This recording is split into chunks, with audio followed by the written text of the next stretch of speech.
All right, welcome back to the Wholesome Financials podcast. We are on episode 13 of our client funding journey. I think that's what we did, client funding journey. Well, it's episode 13 of the podcast as a whole, but it's probably like the third or fourth episode of this journey that we've been going through, talking about all our different clients, the industries that they're in, the funding that they need, how they used it, how they got it, data points, and any hiccups and how long it took. So we're hoping this could be insightful. And today we're talking about our brother Abayomi. Abayomi. Starting with his backstory. What industry did he work in? Yeah, so Abayomi came to us and he is currently in the IT space working for Amazon. Ooh, doing pretty good. Day job working at Amazon. Nice. Work from home too. I bet. IT, he's got a sweet gig. Okay, so what do he need? How much funding do he need? What do you need it for? He wanted about $100K. Okay. He was a little skeptical when he first started. As they all are. They don't think you can get this kind of funding. They don't think that this is possible. Yeah, for sure. But that's what I get a kick out of, right? Yeah. That's what it's a challenge accepted. It's like a thing where you're like, chip on your shoulder. Watch this. Yeah. Right. But anyways, he wanted $100K, just to keep it conservative. And he wanted to get into the Turo business. Okay. So essentially buy buy cars. Yes. Sorry, guys. Yeah. Cars. Airbnb on your mind? Yeah. Gotcha. Yeah. No. He wanted to buy cars off of an online auction. Gotcha. Oh, wow. Yeah. So it's a little different. Most people go to the dealership and then finance it and then pay a monthly fee. He wanted to buy them straight out from the car auction online. And he showed me the website. It's pretty neat. Dude, that's crazy. Ordering a car. I mean, we live in the day of Carvana, so that's not that weird, I guess. They got those car vending machines around, which is nuts. But dang, so he needed $100K funding to buy some vehicles to see if he can scale his Turo business. Yeah, exactly. So do we know what kind of vehicles? Like, is he going exotic or what's the strategy in Turo? No. It's just, your average, like Toyota, Nissan, Toyota Pilot, maybe. Okay. So he's going for the reliable, good old reliable, family friendly. I'm in town for business meeting type. Yeah. Okay. All right. So Abayomi works IT for Amazon. Needed $100K in order to acquire some cars that he bought from an auction online, which is crazy. Auctions are already hard enough, but online, because you got to go with somebody that knows what they're looking at. But I mean, all you do is get the report, and you can't really go look at the car. So dang, that's crazy. I give him props for that. Yeah, it's like buying foreclosures. Like you just kind of get it as is. Okay. All right. So 100K. All right. So where do we go to get that funding for him? What banks and what products? Yeah. So with Abayomi, we went to our good old reliable Chase. Abayomi. Especially Chase. For those clients that come and they're a little skeptical, we always want to go to Chase first because that's always going to like wow them. Yeah, for we got him $75K from Chase. Yeah. $75K that's a lot in one. I mean, that's... Most people don't need more than 100,000. So like the fact you can land 75K in one, and it's Chase, ain't some rinky dink credit union, like that's a big dog. That's a big dog, yeah. And that's one of their 0% cards. Chase has two. So strategically, if we want to do this right, we can double back in like 3 months and get the other 0% card. Probably not gonna get the same 75K, but 25K, 50K. Yes. Yeah, you're going to get a nice little bag from Chase. So we got him 75K from Chase. Okay. We went to PNC. Ooh. Yes. PNC is a regional bank, guys, if you're listening or watching. East Coast, right? They're East Coast, but Abayomi is in Texas. They happen to have a Texas office or, ATMs, whatever you want to call it. Yeah. So we went there. We got 7K from them. What's cool about PNC is their card is 0% balance transfer. Oh, that's good. So especially strategically for those folks who already have existing debt on their credit cards and they want to just move it over because that 0% is like expiring, PNC 0% balance transfer is a perfect card for that. See, now that's a hack. Most people think that it's super scary getting 0% interest cards because they're like, well, what if the term runs out? Yeah. I'm at 19% interest, 25% interest. They're like, no. What you do is exactly what you just said. Get a 0% card that allows balance transfer. roll that bad boy over, you have another 12 months, 18 months. And essentially, you found a way to secure this funding as a revolving line of credit with 0% interest. Loophole. Yeah, Loophole. exactly. So got him that. Then we also got him a personal Amex. He never had an Amex in his life.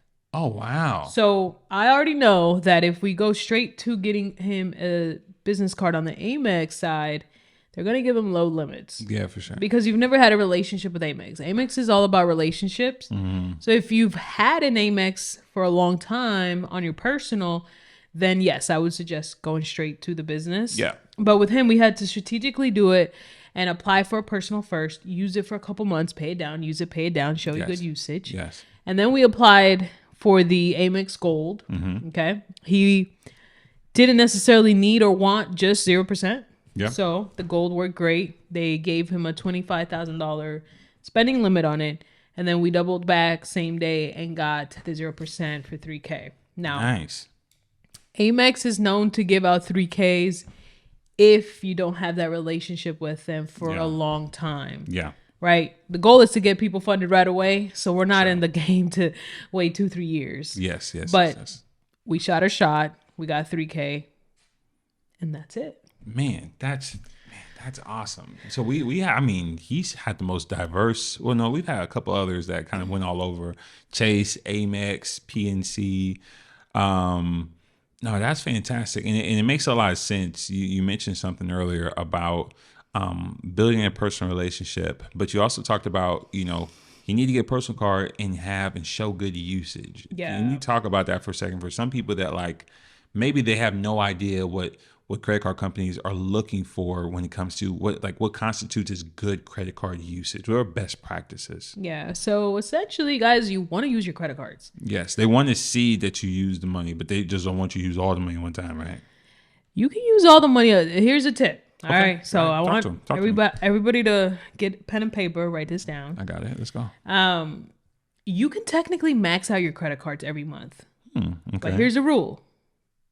Okay. Before that card reports to the credit bureau, which means before your statement closing date, every card has a statement closing date. Okay, go ahead. I got a follow-up question, but keep on. You find out exactly when that date is. Okay. You call your credit card company.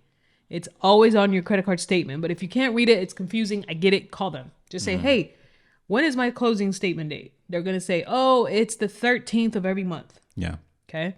So you know that on the 13th of every month, that card is going to report to the credit bureau your credit utilization. Yes. So you can max out your credit card, but you better believe 2 days, 3 days before the 13th, you pay that bad boy down either to 10%, zero it out, leave a couple dollars, do whatever you need to do. But if you don't pay it and it's max, your credit's going to drop. Oof. Because it's going to report 100% utilization. Yes. So this only works if you're super organized and on top of your stuff. So you want to pay it back before the bank can tell the bureau that you ran it up. Exactly. So this might be a naive question. Can you change your statement date? Is that a thing? Actually, yes. Really? Yes. Because let's say you have, just sitting next to me right here, right? I got Amex Gold. I got Wells Fargo Autograph. That's Warehouse Shoe Sale. Sorry if you know I'm from the hood. We got Business Platinum from US Bank. All these cards, I got 2 Amex Golds. All these cards, what if they have different statement dates? Is there a way that... Yeah, you can strategically do it to where the statement dates are close to each other. Nice. Okay. But that would mean that your due date would change. Your due date is the day that the card is due. If you don't pay it on that date, it's late. Yes. So, yes, you can change those dates. And all it takes is you calling the credit card company and letting them know, hey, I'd like to change my dates so that they can be more in alignment with my other credit cards. Nice. So, okay. Free game, guys. Write it down. Don't forget it. You can max out your credit cards. Yes. Good to know. And we get a lot of questions about statement date because it's kind of confusing, right? If you're not, it can be a little confusing. It can be, but it's real simple. It's the date that the bank literally says, hey, credit bureaus, Austin spent 100% of his credit card. Yeah. Yeah. No snitching. Chase. That's what we're trying to stop. We're trying to stop these credit card companies from snitching. Yeah. Okay, so we got Abayomi. So he said 75K from Chase, 25. So we got him over 100,000. He asked for 100, but we got him like 110. Yeah. And we still have some more pending. Okay, and obviously I know the goal is to get people's funding as quickly as possible. A lot of that is based on how ready they are, credit profile, negatives, things like that. Do they have a relationship with these banks? So how long did it take? How long did it take for us to get them funding from all those different institutions? So from the time that we started working with Abayomi to funding took about 5 months. Okay. Okay. That's actually not bad. That's actually not bad. Now, whenever we start working with a client, we tell them exactly what their time frame looks like. Okay. Yes. And everyone's time frame is different depending on their credit. Honestly, it's the truth. Mm-hmm. But what about their credit determines how long it takes for them to get funded? Yeah. So we'll use Abayomi as an example. Okay. He had high utilization. Yep. Which unfortunately is probably the number one reason why most people have to wait to get funding. Yeah, because you don't have a lump sum of money sometimes just to throw it over there and put that card down below 30%. Exactly. Or we got to get a personal loan. Mm-hmm. Like SoFi. SoFi, Best Egg. Okay. So he had to lower utilization. We had to remove increase. So that took about 2 to 3 months. He went through a third-party company to help him remove the increase. Mm-hmm.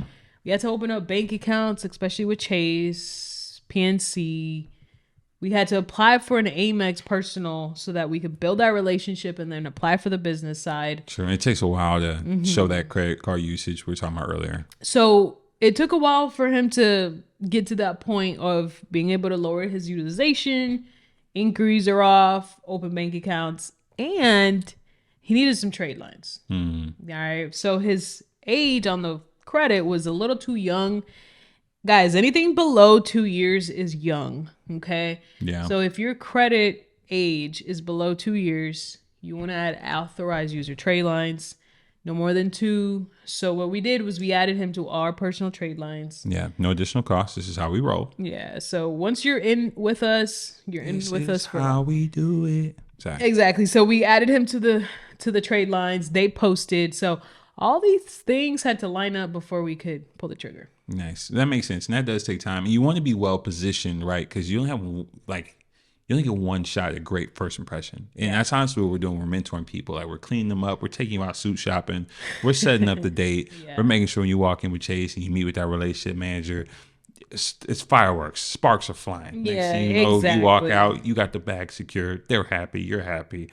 That's what we're doing. We're business funding matchmakers, right? Like we're making beautiful things happen around the world. If you could describe what we do in one sentence, it'd probably be we make sure people look good before they apply. Absolutely. Yeah. That's good. That's good. It's okay, man. I love it. Took about 5 months. So and so he had the lower utilization. You say he also had like inquiries and stuff too? Yeah, he had inquiries. I think he was car shopping and of course. And that's okay. Well, let's talk about this. Let's talk about this because people don't know. And it's a mistake a lot of people make by the time we get to them. When it comes to buying a car, right now, I can't speak on people in the Turo industry and the Turo business. From what I hear in the entrepreneur talk, it ain't really doing too well. But if you're killing it with Turo, keep going, brother. More power to you. But just in general, if you're just going for an auto loan, a lot of people, they'll pull up to the dealership. They go, ooh, I want that one. And then the car salesman guy, he goes back and he said, let me see. Let me go run your credit. Yeah. Eventually they get the car, they walk out, but then they try to figure out why the credit score dropped so crazy. Yeah. What people don't realize is that they didn't shopped out your credit. Like they didn't ran like to see who can give you the best deal possible. They just shotgun that thing. Yeah. So you have 1 million hard inquiries on it. Like 20. Like what's the most we've seen? Man, one time I worked with someone that had like 96. I'm like 96. Yeah. And a lot of that came from he went to one dealership, they ran it through. And they went to another dealership, they ran a train on that man's credit. Like they just run it through it. So what's the best way to get around going to a dealership if you're looking to get an auto loan, but you don't want them to run your credit and put a whole bunch of hard pulls on it? Yeah, so you want to go to your credit union, guys. You want to go to your local bank, whoever it is that you bank with, whoever you have the strongest relationship with, go there and ask them to give you a pre-approval for an auto loan. Okay, most major banks will do auto loans. Essentially, they'll only run your credit once. Yes. Sometimes they won't even run it. It's a soft pull. Yeah. So you let them know how much you're looking to buy the car for, whether it's 20, 30, 40, 50. Yep. They'll pre-approve you for that amount. Hopefully your credit, is in a good spot to where you can get that approval. And then they'll give you like a voucher saying, hey, you've been pre-approved for $40K. Now with that voucher, you can now go to the dealership and car shop. Nice. Look at the car you want. And then essentially once you're getting ready to sign on the dotted line, show them the voucher and boom. Yeah, but wait till you're about to wait. sign on the dotted line. Don't walk in there waving that voucher around like I'm good, because I mean they're not going to refuse service, but they probably don't want to take you to the best stuff because they're not going to make money on you from financing. So it's better to like literally keep that like the ace up your sleeve. And then once you're getting ready to sign, they're probably going to ask you, hey, can we run your credit so we can see what you're approved for? You're like, no need. Here's my pre-approval. So yeah. Write that down, guys. Keep that as a tip to never get 40 inquiries when car shopping. Now, if your credit is run through like an In-N-Out drive-through, what you can do is check out. We have a free You like that? We have a free DIY credit software that helps you using AI fix your credit. All you gotta do is keep your credit profile up to date. But it's completely free. We don't charge a service, and it's something that we're super excited to release to our listeners and the community. And so when that's available, it should be available by now. I think I've been saying this for weeks now. It should be available. You check it in the link description. Like you can go ahead and sign up, and also you also have access to our Discord community, our private Discord community where we'll walk through and help you out and show you how to use the software and help you repair your credit if you want to do it DIY that way. Absolutely. So yeah. That's cool. All right. Any other cool things? Because I know like we got him funded. So Abayomi, so he was able to get his cars, right? For his fleet? Yeah. So he got the money and we taught him how to liquidate, which is another big step or big thing in the funding community. Yeah. Once you get all this funding, how do you get the money out without paying astronomical interest, right? So we taught him how to liquidate to nearly 3% on whatever the amount was. And then he was able to buy 3 cars via the auction online and put them on Turo. So I'm really, really happy for Abayomi. I know that he wanted to eventually leave his 9-to-5. And so really, really happy that he's on his way there. That's awesome. Okay. Any other cool stories you can think of with Abayomi or anything about his mentorship or his process?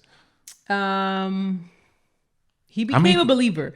That I must say, after that Chase approval, he was like, "Yeah, I doubt it, but this is good stuff," and I'm so happy and excited to have joined your team. And is that a Nigerian accent? No, Don't no. Don't do that.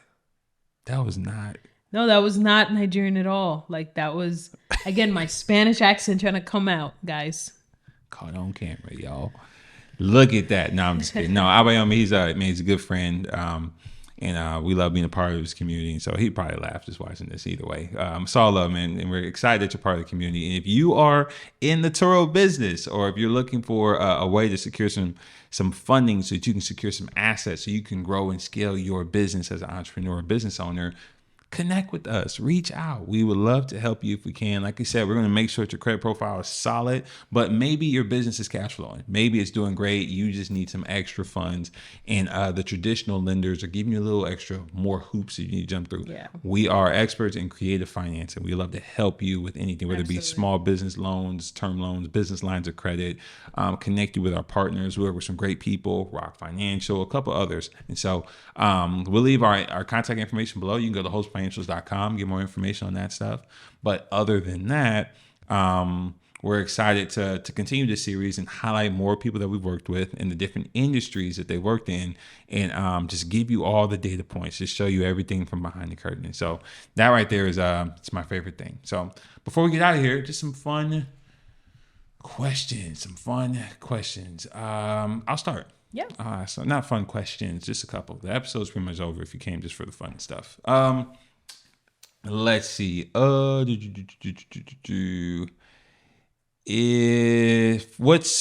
you could teach one thing about the funding process to every entrepreneur, what would it be? I mean, you talked about Abayomi becoming a believer, right? So there's some misinformation or some ignorance out there. If you could teach one thing to everyone in the every entrepreneur about funding, what would it be? Credit is key. So Personal, you're talking about your personal credit score. yeah. So if you have been neglecting your credit, if you don't think that it's needed, you're gonna be in for a rude awakening because most lenders are most definitely gonna look at your credit score. Yeah. And if you're not there, you need to start some credit repair type of situation thing going. Yeah. You don't even have to pay for credit repair anymore, guys. Like you can literally do it for free using AI, which again, we've been talking about it, but we're going to release it really soon. We're really excited for everyone to get on board with that.